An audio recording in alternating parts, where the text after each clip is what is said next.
vers l'aéroport. On embarque bientôt là. Donc dans 30 minutes, on prend notre avion pour le Canada. Donc on arrive à tout à l'heure. Arrêtez la musique.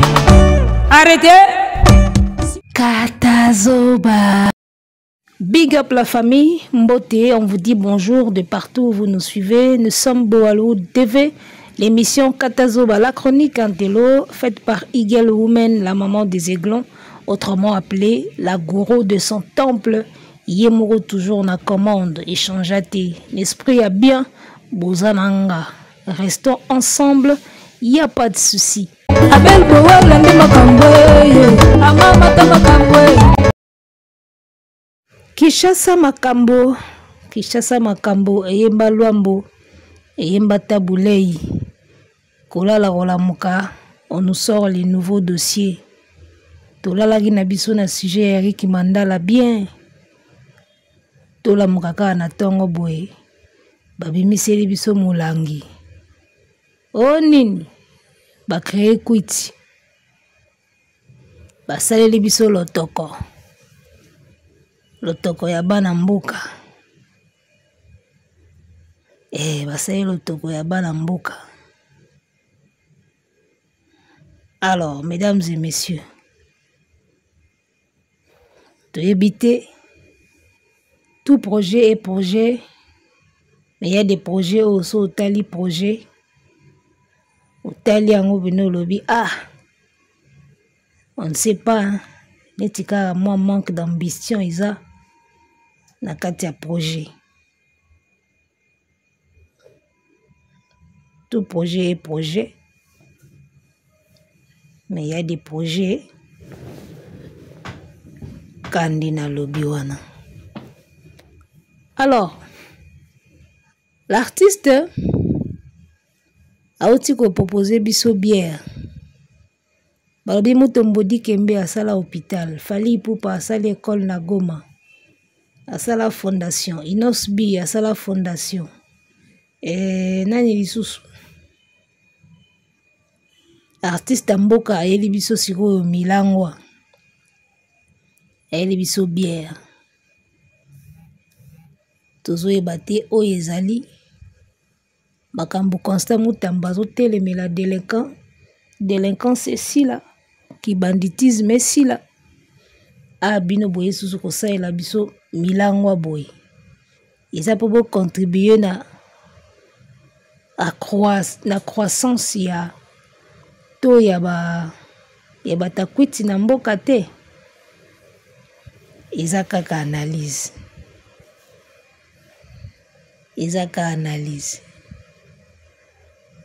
Ngasko na mona neti Paul Mutu. Mukolo Beka brasserie de Kinshasa. Bayokanika atie mwa pake mobo ya créer pe bière na e. Pour ça la moi masolo. Allez ba jusqu'au moins c'est pas paroles. Batie moi c'est pas paroles ça la publicité. Comme quoi ils a bière international. Mindele pe ba milarango. Vous sentir levure. Bana maïba la levure fort. Ba vimbisa nyonso ne loga muke. Neloga mukega vimbisa chamu pepe. Pompe. Donc voilà un peu. Quelque part on sent le manque d'ambition. Il y a aussi la makamba sérieux et puis il y a minene quoi. On a vu l'artiste commencer avec des parfums. Bah parfum tout le monde n'a pas fiche. Tout le monde moi quelques milangi ba parfum. Le lot tozoé baté c'est quoi l'évolution? Dans ba boutique, ba parfumerie, tout le monde a en côté. Bango moko bakolo nango nan to mona te asimbi ata mulangi moko a pomper na nzoto. Onde bilo mo ba osala po na trafic. Parfum. Eau de Gaulois, eau de Cologne, eau de Gaulois. Mbala moko nie. Portée disparu. Tola mukalelo, eau bière. Ah. Yaya. Parfum nanu te bi évolution nango te. L'eau ya liboso bobimisaki, c'est quoi le chiffre d'affaires bosali to ebité? Évolution ya boutique ya ba varese na ba polo to ebité. To lali to lamuki boye bu to komi na bière. Ezaka po bangulu ba mela balangwa alibaya kofinga biso na ba commentaire. Ah ba sali bino kwiti ya bino moko spécial. To sambwiti. Bogo mele. Boya kofinga biso na ba commentaire. O bagulwa siko bakomi na système peke meke. Yo peke te o meke te. Kola komi bata peke meke basali bino lotoko. Baeli biso lotoko na kati ya mulangi. Oza coïnciter bato na kwiti. Je ne pense pas que c'est des choses à encourager. Tomonaki maman moko asalaki kopa mafuta mbila atie papier ya fali. Ateka mafuta mbila batia ba papier ya fali. Oh mafuta mbila fali akomoteka mafuta mbila mais so ateki mafuta mbila. Et puis combien de maladies au mafuta mbila wana soignaka. L'huile de palme a beaucoup de vertus.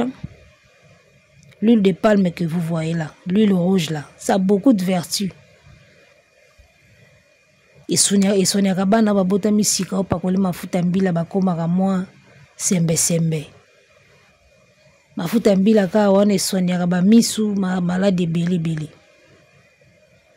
Siko bière, lotoko boyeli biso soignaka nini? Stress.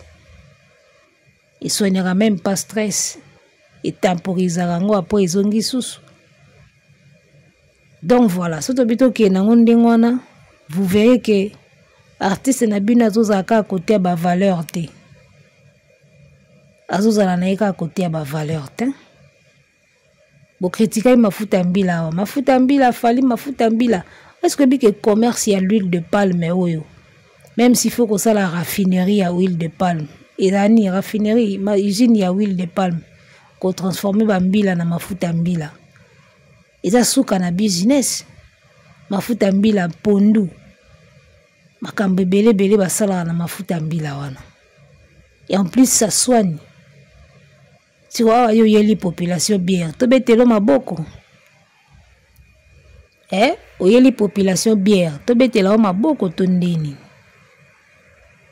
Bière. Et logo bazo telemela en Afrique mobimba que si l'Afrique n'avance pas, il a likolo à bière. Bozu bière botiango moins cher. Bato bakomo lango matin midi soir. To moni artiste yeli biso isuzu bière. Ah. Yaya. To boite za nango business ya nango cop.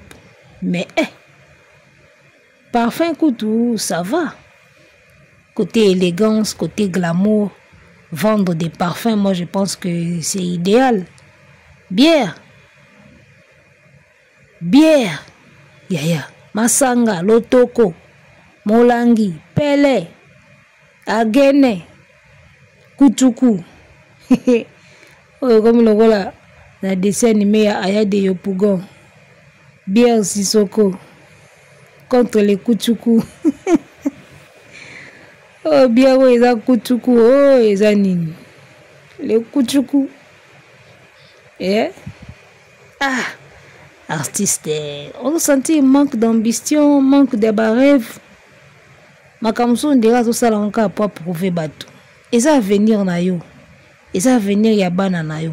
Ce qu'on crée produit moko boy et qu'on tient en vente et que tamboli bien et qu'on monte comme de génération en génération. Et ça bien pour na ba héritage ya bana na yo.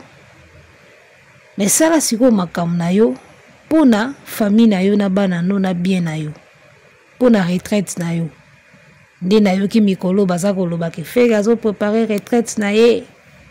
Faire ici à préparer retraite na ye. A repema kitoko. Fali a rozala na ba problème na retraite na ya ko banda ko sambaka a rozala derrière les barreaux. Les gars. Soki mutazo préparer retraite na ye. Sala makambu na yo po na yo.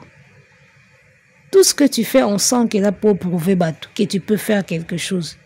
Pour là que ça fallait que tu peux aussi faire des trucs. Nasina sala émission moko na loba. Un artiste qui reste concentré sur soi, sur sa carrière, sur ses réalisations.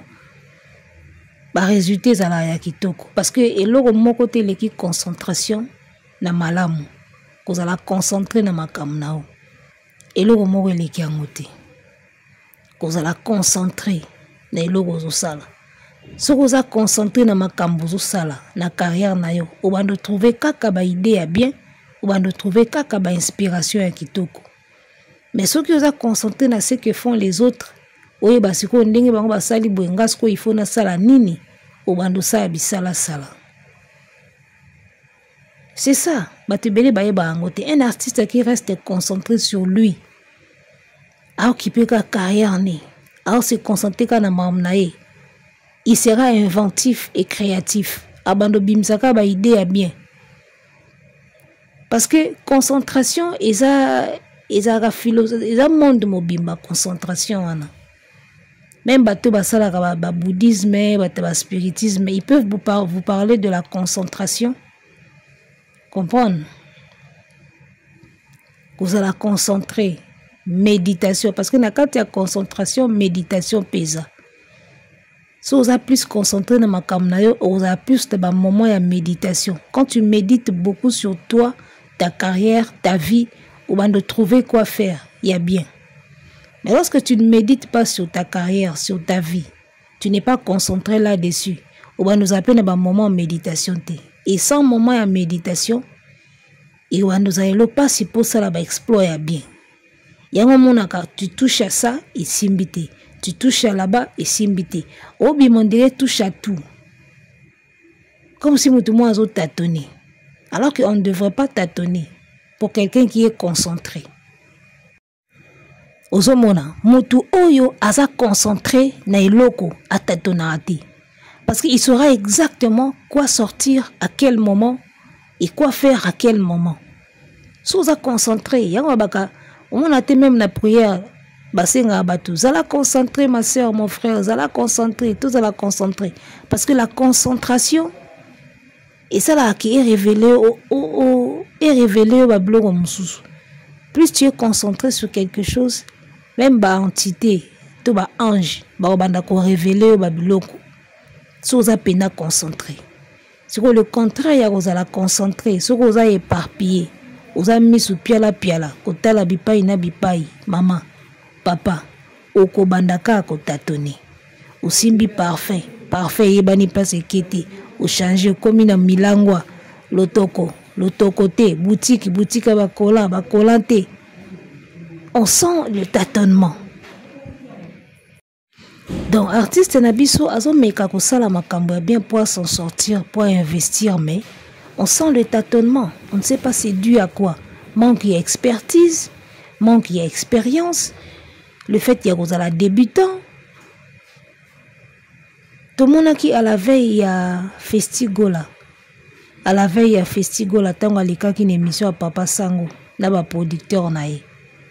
Langage moko tout le monde qui n'a monoko artiste Nabiso Mboka. C'était le business. Vous vous souvenez encore, je pense bien. Langage wana ya business. Musique est business. Maintenant, il faut faire du business. Ce qui veut dire qu'il venait de comprendre quelque chose. Le business. Mais là, on est en train de remarquer que Joe a tâtonné nan. L'idée du business, c'est bien. L'idée de créer les sources de revenus. C'est bien pour sa progéniture, pour sa retraite, pour assurer retraite, c'est bien. Mais on sent le tâtonnement. Tu vois? On sent vraiment le tâtonnement. Avant de se lancer dans le domaine, il faut le expert. Sololi, ça va demander quoi? Quelles sont les modalités? C'est quoi le devis? Ça va nous coûter quoi? Tant. Et perte nango ezanini, gain nango ezanini. D'accord? Et les karandenge nini, sala marandenge nini, ba expert ba ko sunga ba accompagner na projet o baza wapi, o luki bango. Bo sali masolo, allez bo lancer projet, bo lancer produit. Tu vois? Il faut toujours chercher bateau ba kozala vraiment na vision moko na yo et puis bateau ba koyeba ko aider yo pona ba entreprise wa nous créer et simba. Sinon tu vas nous sentir qu'à tâtonnement. Oye na parfait te bi suite nango te to komi mba mona bien. Festival. Festival est boutique d'habillement. Boutique d'habillement, on comprend ezaki éphémère. Ça ne devait pas durer. Ezaki boutique éphémère et c'est ici là nango. Nde ba expliquer ibiso. Boutique éphémère, ça devait s'arrêter parce que Adidas il est cas déjà. On est d'accord. Tu es un festival. Festival bou. Tu commis na parfum. Parfum bou. Suite des athées, bamo to commis na bière. C'est quoi la suite? Il y a Festigo là. C'est quoi la suite? Il y a parfum. Mbalamoko to commis na lotoko. Awasko to commis na lotoko. Suite des années. Peke meke kaka. To. Bagoloa. Boko mbata ba peke meke. Biso tozo tala kaka. Awa lotoko ebimi. Boko tia kwiti po boya ko finga biso. Toko sala pe boni. Aba sali bino kwiti. Wane banoza sko so ye moko zo beta concert. Bazina no milangi ya lotoko ango batie na entrée. Sombi lotoko koti. Business. Le business c'est bien, c'est un facteur aussi à développement et à société et à mboka. Mais il faut en quoi investir. Au salimo hôpital, est-ce que vous avez que le hôpital na école? Est-ce que vous avez que ce qui peno lingo tika et le moko etika la pena des années en années, de génération en génération. Tongaka hôpital na école. Tala hôpital ya Mutombo di Kembe, paix à son âme. Biamba Marie Mutombo. Na masina wana na ngambo ya marché de la liberté. À côté à marché de la liberté, Wenzabitabe. Obisoba na changu. Tobenga Wenzabitabe. Ezala na masina wana. Comprendre? Avant na boulevard Lumumba, avant comme couloir Kimbuta. Moni. Hôpital Biamba Marie Mutombo basi kombe baboti kuna. Kombo ya hôpital wane koti na ba certificat de naissance ya bana combien babota makuna. Ba acte de naissance. D'accord. Wane etikali à vie. Hôpital wana etikali à vie. Atongela ngomère na ye. Ya zana ete mais hôpital les continuer à fonctionner. Ok, na masina wana bomona tous les jours batu bayaka wana. Encore pende batu babela na Congo. Tous les jours batu bayaka wana.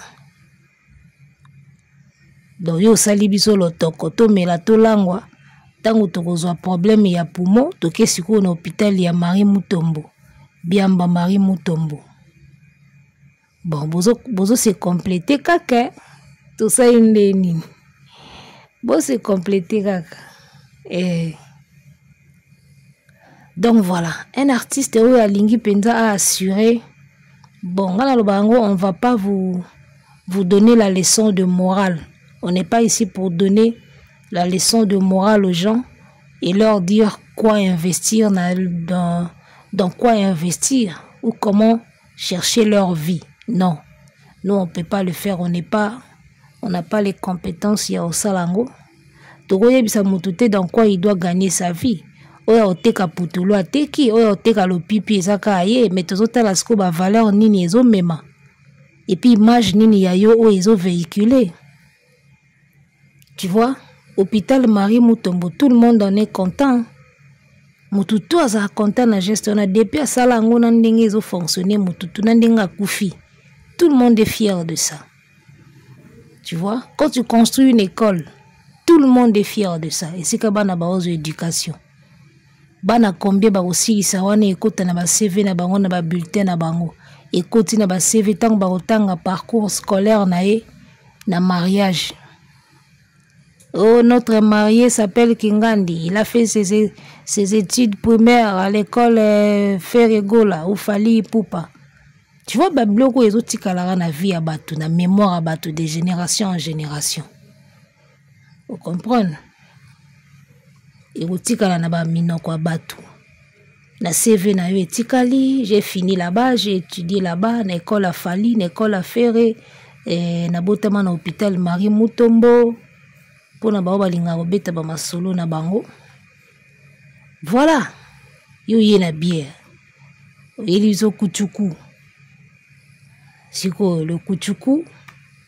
To bando beta lisolo kuchuku wapi. Tomeli na bar, tika tomela na biso to langwe. Après ali na bar siko bitumbe bimi. Bato mo bakenda omela boye balango après bitumbe bimi bapandi milangi. Tu vois tout ce que ça peut entraîner. Bref, on ne souhaite pas. Mais totalaka anglais ou artiste akei.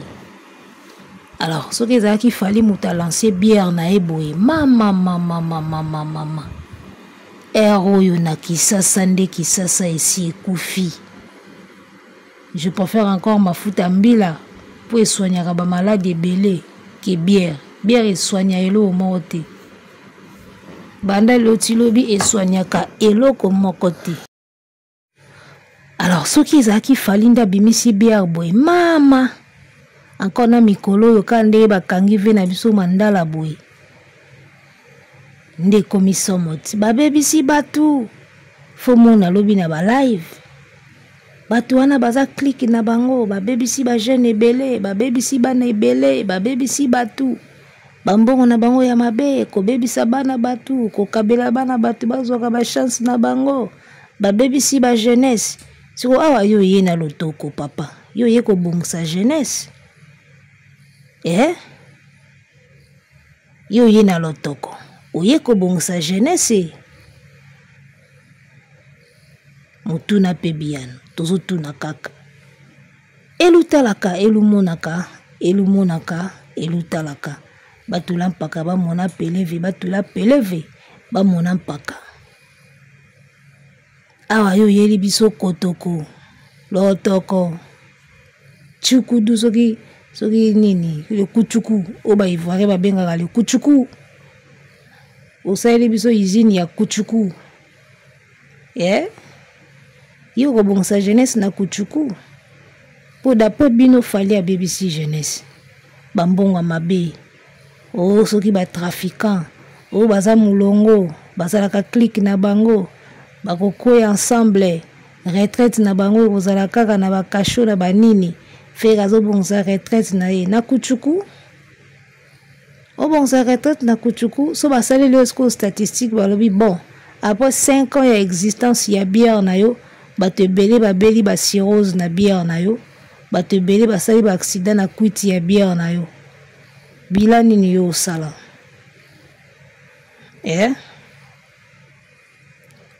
l'homme de kuchuku.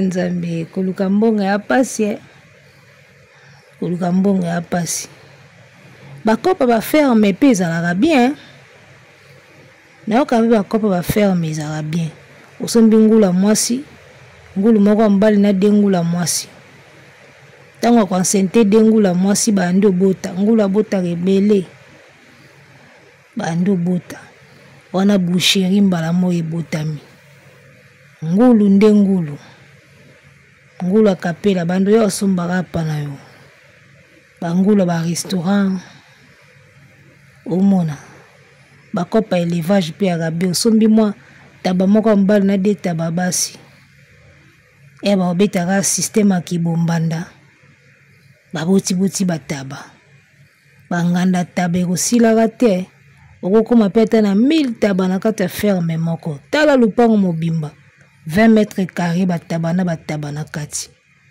oteka yango kaka na banganda taba osheta oki oteki 5 taba kingandi oki oteki 7 nganda taba tata mapasa oki oteki 10 epe bakope topesaka baide epe bakope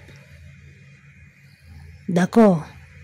Élevage na agriculture pe ezalaka bien okopeye pe 20 mètres carrés sur 20 mètres carrés otie milona na yo babitekuteku bangai banini batomate bapilipili selon kaka ndenge okolinga soki eteli ale okopeye kaka na bato ba restaurant mpo bango balambaka en quantité basomba bafruit batomate babiloko wana nyonso na baresto na bato basalaka bausine ya kofabrike bajus bafruit banini Tu peux vendre des produits bio. 20 mètres sur 20 mètres carrés. Ba élaborer en nyonso wana ou planter na oka ba biloko na kati. Mabele ekosaka te. Mabele eza winner te. Soko beti boye bu balienga na gagner te. O match wana na tiaki 2 buts à 0 na perdre. On a baki Real va gagner 4 buts à 1 ba perdre. Winner elie yo. Mabele ekosaka te. Oyo kopesa na mabele otie mayo otie fumier. Dans quelque temps monaka azongisieli yo. Ya moninga alobaka ba jeu d'hasard na betaka te. O bet power. O Congo bet soki nini bet. Yaya. Jeu hasard to betaka ngo te. Na o beta jeu yebi penake nde na keboy na ko perdre comme na ko gagner. Mais soko pesi mabele o gagner kaka o perdre te. Mabele akosaka te. Mais bet power ekosaka. O Paris foot ekosaka. PMU ekosaka. Mabele ekosaka te. Oloni nguba, oloni ndundu, oloni ngai aobimisela yo. Eza na saison nango, mai ezala makambo nyonso ekoka. Meilleur investissement c'est lorsqu'on cultive la terre les gars. Parce que na monaka eza capital moko naturel. Talaka mabele. Mabele ya Nzambe. Mai ya Nzambe, mupepe ya Nzambe. Graine wana pe ya Nzambe. Obwaki mbuma malala, mbuma citron, obwaki mai abandi obota. Tanga obota yokomoteka. D'accord. Et puis soko sombi neti milona wana nyonso, sombi babiloko wana kolona, osombaka première fois. Deuxième fois ebana kobota na nango yango moko. O comprendre neti soko sombi 20 mètres carrés na yo, oloni ka bitabi. Étendu nyonso ya 20 mètres carrés o tcheka babitabi. Banzeta bitabi déjà ebotaka longolo wa zoba na ba makemba. Soko osomba ya liboso osombaka mbala moko. O etikali wana ebanda kobota na ka yango na yango. Mwa o wana kobimisa mutu abimisa bana. Bana wana kobimisa su bana. Donc en tout cas richesse eza na mabele na ebite. Tout ce qui investissent na babiloko lokola o banini. Mabele eza na richesse moko soko comprendre dango. Ça sera peut-être le meilleur investissement ou le meilleur investissement dans ma kambutu ya ba business investir na mabele. Donc bref, ezaka ba idée. Après nous on n'est pas là pour dire à chacun comment gagner sa vie. Oya oteka putulu ateki putulu netivé na biso oya kosala nini asali nini, à chacun sa vie. Mutuna ndenge azo se sentir à l'aise na domaine na ye. D'accord? Bon voilà. Mutu mususu pesi kopo wana obanga. Ba okanganga na oleka nango nde nini na aéroport. Mais ve na biso akota ngo pena signer na ye ba abetaka pe ba kwenda vutuka na ba plan na ye. Yaya.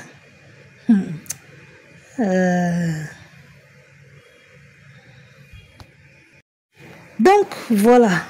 Nyoso makambu oya koteka lopipi ateki, oya koteka kuchuku ateki, oya koteka kwiti ateki. Et de toutes les façons, mutu na mutu azalaka ekenge batu basalaka angele. Parce que ngana loba eloko moko mutu soka linga mibebisa ye moko o mibebisa ni kaka. Ata bokangi ba usine ya ba bière. Soka linga langwa akende koluka fruit oya marula. Yana fruit moko ya marula elangwisaka. Basalela ngo pe masanga marula. Oizaka pembe lokwa miliki wana sozolanda gu wana tio kolangwa. Il y a vraiment des fruits à marula, comme on a marula, ils ont des fruits moués langwisaka. Ils ont à base ya fruits wana marula, ya ngonde ba benga marula, ou ya masanga à marula. Funasina mona documentaire moko ba makaku ba matina nzete ya marula, ba lieli ba fruits wana ba makaku ba langwe. Si na sala ngona documentaire ba makaku ba lieli ba fruits ya marula. Ils ont tellement sucré, ce qu'on a dit c'est qu'on a cuit na kati. Ba makaku balangwa na nzete ya marula. Faut mon a trouble côté ba makaku. Donc voilà, ata bakangi usine ya bière na ya bakuti bakeluka maula po balangwa. So bolobi bon tokanga batutu batekaka poudre, lo pipi bateka yango sute, bakende koluka bakisi oyo eza na vertu wana ya kolangwisa. J'ai appris récemment que eza na bakulu na mususu bamelaka soki diazepam so ni elo mo epesa bango kwiti boye. Na apprendre yango ka awa na Brazandi na zawa. Ki bakulu na bamelaka kisi mo basomba na pharmacie. Entre ceux qui diazepam so sokomol soki kombo lango kimanga trop à chaque fois na luka yango. Bamelaka kisi wana basomba na pharmacie ameli yango mama na kwiti alake ba opération. Tala niveau comment bayebi ke kisi wana ekopesa bango itawana. Tu vois un peu. Donc yanga na loba bo libérer na nove na biso ata ya teki te batu ba oteka ba ozala kaka. Et puis c'est pas pour y azoteka nde batu ba obeba muta zo beba po ye moko alingi abeba. D'accord. Ata bokangi batutu ya poudre. Batu bandoke lukango na bilo mususu. Nzambe pesi asala plante mobimba ya lo pipi. Bikasa pena ya naturel boye melangwisaka. Biso zaina lupango koko na biso azaki na ba tozobenga ngo bongolo. Makasa ya vert meza eza tumbaku. Babenga ngo bongolo. Do likasa wana ya vert yebota pena lupango bosopela ngo mai. So bukika likasa wana baza osala siko ndeni bali yango soki kauki likasa wana naturel nzete penaka boye likasa naturel lokwa ndunda eza lokwa ndunda siko so likasi kauki nde komi siko lokwa tumbako ozwi yango otia yango na moto ekeluki ofini yango komi poussière olingi na papier otie moto direct mama na tumbako. Alors misusu ko bazali kozela likasi kauka te kande eza vert wana abuki likasa vert wana do mona ba oncle ba cousin wa osalango aya katika ndunda wana ya tumbaku wana ezali kokola na mpango wa koko akatika ndambo atie likola nzungu ya moto mwenzungu ndeza na moto mufini ko chauffer atika likasa ni likolo likasi ko kauka na moto wana kauke keluki. Quand ndenge za vert mais kauki sikoyo ekomi na capacité ya kokoma poussière ala fini likasa kana liboko au finango na liboko asisi azwango akotika na papier kaya lingi atie moto direct bongo tobenga ngo bongolo kuiti ya kosakana te. Donc ata bopekisi bato wana batekango ata bopekisi artiste ya mboka teka kuchuku na ye le kuchuku lotoko wa saeli biso mikolo ata bopekisi artiste abova koteka kuchuku wana te batu ba obeba kaso bana posa ko mibebisa ba ke lukango na ba bloko mususu ba olukango ta na ba produit moko boye po ba mibebisa kaka. Donc mutu ye moko nde il faut se préserver parce que le monde ngala lo bayelo moko Jésus étant sur terre mukile tikala ko changer te siko awa akenda boisonga nini kotikala ko changer ye moko pena grand prêtre na mabele boy batu ba changeaka ati siko awa ye akenda tika biso na era kozonga nani ko changer ero. Donc voilà, c'est à nous de nous protéger et loko ezo sala o bien te tika yango o eza bien pour la santé continue nango ndenge moi mutu moko alobaka bi moi je me sers des autres pour faire mon business et c'est aux autres de se protéger. Tu vois des langages comme ça. Donc il y a de se servir na bato pour ça la business na bango. C'est à vous de vous protéger. Et ça la ramabe na omelate. Et là musaka na osomba te. Et ça la bien na osomba. Et ça parfum tiaka ntunga kitoko to osomba to pomper na nzoto. Et ça lotoko elangu saka to osomba te to sala ba accident to tuta na to soana to bunda. Donc voilà. Bango bazo se servir na population pour ça la business na bango. Mais c'est à nous la population de nous protéger. Donc voilà un peu ce que j'avais à partager avec cette grande famille Boalwood Family. Et d'ici là, portez-vous bien. On se retrouve peut-être ce soir pour un live. Mikolo yo, to bandi ba live pendant sango ba live ya ba soir, to banda osala ngo moto parce que batu balinga mingi ba live. Portez-vous bien et ciao. Arrêtez la musique. Arrêtez quoi?